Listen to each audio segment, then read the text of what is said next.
and today I'll bring you a newly launched harem anime named Immoral Guild. It is a very funny and lighthearted anime. Our main protagonist, Mudun, is a powerful hunter. He is in a world where the monsters are very perverted and love to capture young and beautiful girls. Mudun is so busy killing the monsters to save those poor girls every day that he barely falls in love. Therefore, he decides to quit his job to go to college to find his true love. To retain Mudun, the guild finds a lot of young good-looking girls to team up with him. Mudun therefore has beautiful girls accompanying his side, making his adventure journey no longer lonely. The story starts with Mudun resigning from the guild. Mudun's best friend sent him a wedding invitation, which touched him a lot. Mudun thinks he has been wasting his life because as a 20-year-old man, he hasn't even held a girl's hand. Looking back on his life, Mudun has been desperately training to increase his strength to kill the monsters. He gets tired of the boring life. Inom reminds Mudun that he will not get a pension if he retires at such a young age. But Mudun is not worried at all. He has saved a fortune over the years since he was too busy killing demons to have time to spend money. At this time, a new fighter, Kyan, comes to register. Inom hopes this sexy orc girl can retain Mudun, so she deliberately sets them up in a team. Mudun agrees to it without hesitation, so Inom thinks her plan works. But actually Mudun just wants to make sure Kyan is qualified to be his successor. In their first team task, Kyan's energetic look reminds Mudun of himself when just joining the guild. As they barely start to talk, Kyan discovers the monster through her superb sense of smell. Their first battle begins. What they encounter is the less robust slime. Kyan doesn't launch an attack at first and soon gets flanked by two slimes. They slide into Kyan's clothes, which makes her lose his fighting power instantly. The slimes hide in the sensitive part of Kyan. To not cause misunderstanding, Mudun explains to Kyan that there might be some unpleasant intimate touch later on before he starts to save her. After getting Kyan's permission, Mudun decisively takes action, and with his rich combat experience, he soon eliminates the cunning slime. After the battle, Kyan just gets herself dressed when she senses the smell of monsters. They once again embark on the journey of hunting monsters. As a fighter, what Kyan used to learn were the tactics to face the enemy head-on, and Mudun worries that she would definitely lose if she goes on like this. So he teaches her a lot of sneak attacks and trap-digging tactics. But Kyan is too decent to accept those sneak means. Soon they usher in the second battle. When Mudun is ready to launch a sneak attack, the loud voice Kyan makes arouses the monster's alert. To make up for her mistake, Kyan blocks in front of Mudun, but just to get held tightly in the arms of the huge monster. She is like in danger of being entangled by a python, and she can't help crying out of fear. At the critical moment, Mudun shoots an arrow to kill the monster. He also discovers that Kyan emits hormones that make the monsters lose its mind and be in heat, so maybe she can be good bait in the future. When they return to the guild to report on the day's results, Inom praises them for their good teamwork to retain Mudun, while Kyan is still apologizing for her mistake. At this time, Mudun reveals that he planned to go to college to find a girlfriend after he has a successor. But he is now worried that Kyan is too weak to deal with the monsters, which may give the monsters chances to invade. Inom hurriedly persuades Mudun to help strengthen Kyan for the sake of innocent civilians. And before Mudun can reject, Inom introduces him another cute teammate, a young white magician, Ange. But Ange mistakes Mudun a pervert who just wants to pick up girls, so she refuses to team up with him. Mudun explains that he is not interested in children like Ange, which angers Ange even more. She hits on Mudun's head with her wand. Mudun is depressed and complains to Inom that in his past, he was either killing monsters or called by others to offer help in activities, even in an activity where couples gathered. As a single man, he can only envy his peers falling in love, which makes him determined. When setting out again, Mudun tells his two companions about the duties of the guards. Hunters, fighters and magicians are all known as guards, whose duty is to protect the town and residents from harm by monsters. After introducing some basic knowledge, Mudun takes the two newcomers to start hunting slimes. Mudun thought Kyan should be able to defeat slimes since she has suffered a loss last time. Unexpectedly, Kyan still takes a head-on attack this time, again losing to the slimes. One slime locks Kyan's hands while the other attacks her from behind. Seeing Kyan in an embarrassing posture with the slimes, Ange decides to give a hand but got stopped by Mudun. He warns her not to show up easily as magician is a long-range occupation. In the end, it is Mudun who eliminates the slimes while Ange cures Kyan with healing magic. Her healing seems to make a faster recovery than that of other white magicians, so Mudun starts expecting Ange to take over his job. Just then, a giant slime at a higher level shows up. Kyan uses her powerful skill this time, which can not only dodge enemies' attacks, but also hit the counterattack with high damage. But if the enemy does not attack Kyan, the counterattack can't be triggered. The giant slime gets around Kyan and grabs Ange. Mudun soon shoots an arrow to shatter the giant slime's arm. The slime senses the danger and flees immediately. It isn't a smooth day, so Mudun decides to stop the adventure for today and go back to the guild, where Kyan again keeps apologizing for her mistakes while Ange shows her gratitude to Mudun with a blushing face. She recognizes Mudun's strength and promises to help the team when she has no classes. Only now does Mudun know that Ange is just a first-year student in high school. Mudun is worried that those perverted monsters will take advantage of Ange just like how the slimes did to Kyan. He can't even imagine the blush-inducing scene, so he immediately asks Inome to change the rules to only allow adults to join the guild. This is the end of the first episode. The first episode of Immortal Guild has just been aired, and more beautiful characters with different personalities will appear in the story afterwards. Mudun, who has never had the chance to fall in love, will have the happiest time of his life. I think Mudun may remind you of yourselves at a younger age, when you spent all the time playing video games, ball games, or attending some other events. School life is like a fleeting show. Hello, I'm Arm, and today I'm bringing the Harem Anime Immortal Guild Episode 2. If you are new here, you can find the link to the first episode recap at the top of the comments section. In this episode, our single protagonist Mudun will usher more beautiful partners to join. In a world full of horny monsters, Mudun has to prevent his companions from getting hurt while protecting the world. He is like a super daddy on his team. At the beginning of this episode, Mudun encounters a big problem, as another guild senior decides to give up the job with a monthly salary of 3,000 to inherit an apple orchard worth 30 million. Mudun is on the verge of a breakdown. He can't just leave to pick up girls in college at ease when the guild is in shortage of staff. Inome can see Mudun's desire to fall in love, so she hurriedly announces the good news that there will be 2 more young girls joining Mudun's team. But Mudun never thinks of dating these newcomers in his team. Instead, he has been calculating how much combat benefits will the warrior and the black magician bring to the team.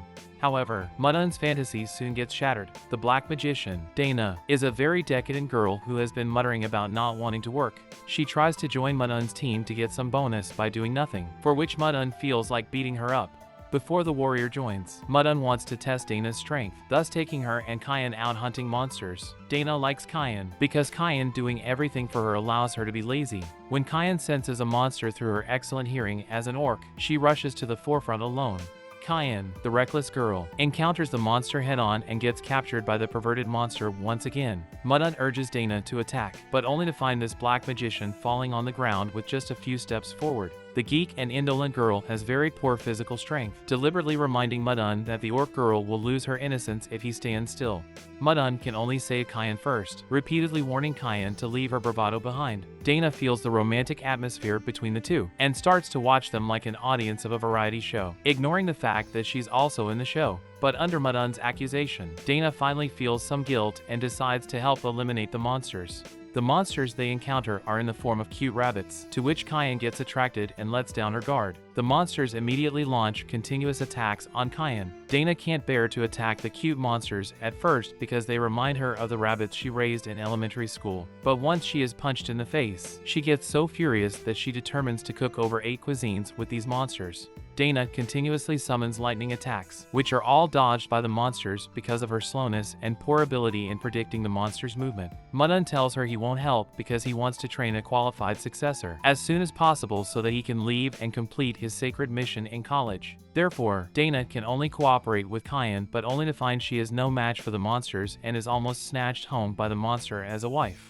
At this time, some monsters target Dana, and under their siege, Dana also loses her power to resist like Kyan. When Mudun is about to give a hand, Dana casts AoE, a wide-range attack, with countless lightning falling from the sky. She's confident that no monsters can dodge it. However, instead of eliminating monsters, Dana's attack splits her and Kyan's clothes. Coincidentally, Ange happens to come to the guild after class, and she thinks it was Mudun who made forced entry to the girls out of his desire. When they are arguing, the warrior, Nokins, comes to register. She has been Dana's best friend since childhood, but unlike tiny Dana, Nokins is tall and mature.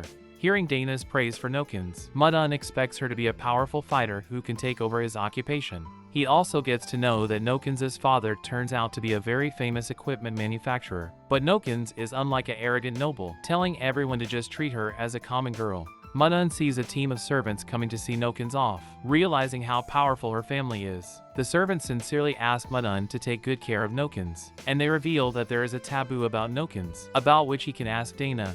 However, Dana doesn't join the mission because of her laziness. He can only leave the questions about Nokins to next time. Mudun intends to take the charge in the battle to spare time for Nokins to get used to the team, but Kyan shows initiative to lead the team. Though agreeing with her, Mudun doesn't want Kyan to be taken advantage of by the monsters again, so he deliberately creates accidents to kill the monsters, leaving Kyan with no chance to engage in the battle. Kyan is upset about it because she doesn't want to be the weak who always needs protection. But before they can draw a conclusion, a boar monster rushes out. Nokins immediately knocks it down with a heavy punch, which arouses Kyan's adoration for Nokins. Kyan soon fulfills her role as she senses in advance that a large number of boars are rushing over.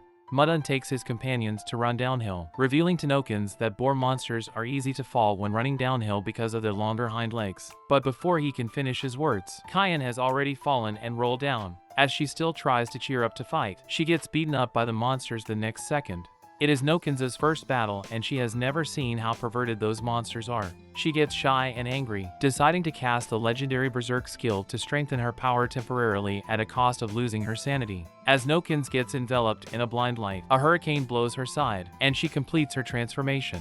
Mudun and Kyan get shocked to see Nokins being like a drunk child instead of a furious warrior. The good thing is her combat power does get strengthened, allowing her to blow the 400 kilos boars away one by one. Therefore, Mudun's team completes the mission of hunting monsters again.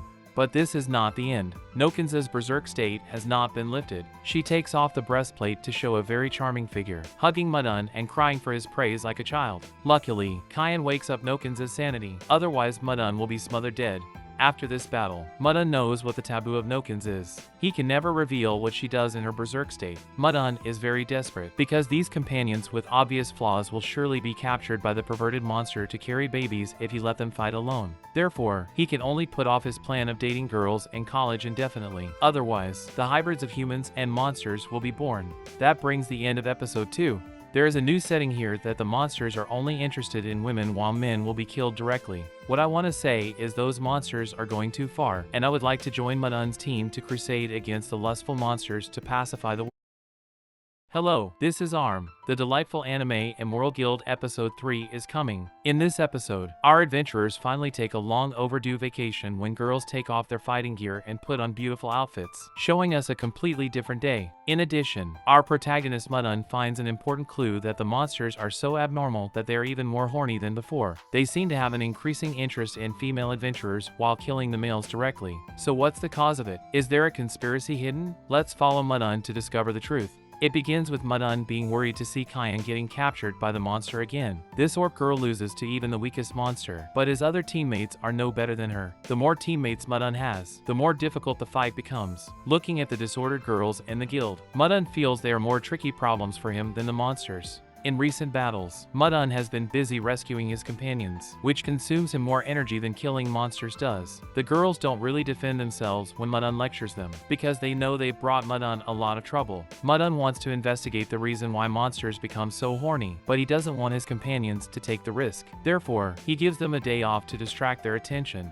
Just like how we looked forward to our spring outing when we were little. Kyan is happy about the vacation and arrives 1 hour earlier than the appointed time. She and Nokins are interested in each other's outfit, which better reflects their nice figures. Unlike the restricting fighting gear, Kyan details the Orcish clothing, which arouses Nokins' interest since buying clothes is the hobby of most girls. When they are about to go shopping for clothes, Dana shows up. She doesn't want to walk with Kyan and Nokins because it'll make her figure look more plain. Dana, who looks like a little girl, is actually the most mature one in the group. Just then, schoolgirl Ange also comes over with 2 cadres of the student union. Ange belongs to an influential church, which will spy on its female believers when they are out to avoid them flirting with guys. The girls' vacation trip begins here. They walk in a line in accordance with their body figures. Other girls make fun of Ange's plain body, which annoys her. To comfort Ange, they then make her the first in the line. They get attracted by a dessert shop that is irresistible to everyone. As a precocious girl, Dana wants to know about others' love stories because she always stays at home and has never been in love. But Kyan is too busy training to fall in love while Ange is not allowed to have a relationship with guys as a member of the church. Not to say Nokins, who's under strict family education with a bunch of servants keeping their eyes on her. They talk for long only to find each other's youth was so boring that they never experienced passionate love. Dana suddenly understands why Mudun wants to resign from the guild to pursue his love. A trick then occurs to her. She calls Mudun